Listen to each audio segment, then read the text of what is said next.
So all of this work boils down to issues of trust. You know that. That's the platform on which all of your communications, all of the attempt to engage at a deeper level is built.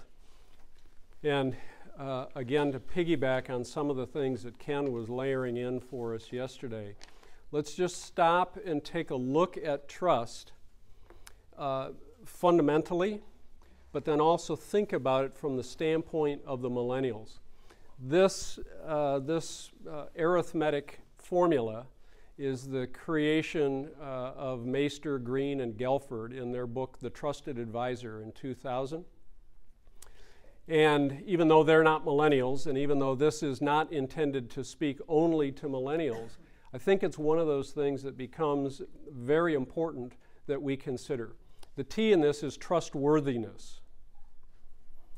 Trustworthiness equals credibility, so that has to be your organization. Your alumni organization, the university as a whole, has to have credibility, as does the individual, because universities aren't entities as much as they're individuals brought together with a common purpose. So each individual who's having the communication has got to have that credibility. The reliability of R is just simply, I mean, these are all the things that you learned at age 5 and age 6. I like Tammy because she does what she says she's going to do.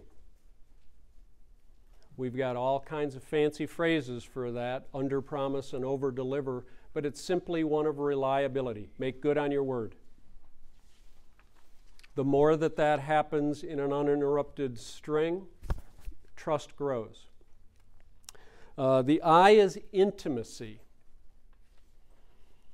For millennials, that's really important because they prefer, remember, to be part of a team. Intimacy is a sense of getting real at a one-to-one level. Doesn't mean cuddling necessarily, but intimacy is going to be important. So that credibility plus reliability plus intimacy is divided by their perception of self-orientation or self-interest of the party with whom they're dealing. Very important. And this is, I remember lessons from my dad. One of the things that he taught me years ago is you build your reputation all your life and you can lose it overnight. And it's true with any of our relationships too, right? If we are acting in our alumni relations capacity in a way that gets perceived as self-serving,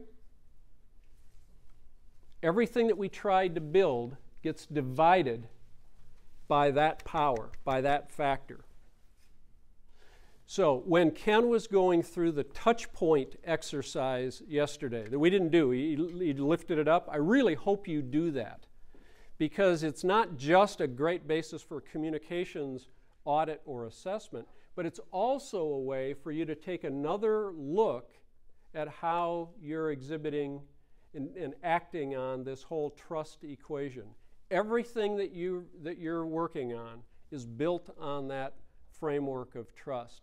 So I think it's an important element that perhaps can be part of your teaching and training with your colleagues, especially as they enter your work in AR.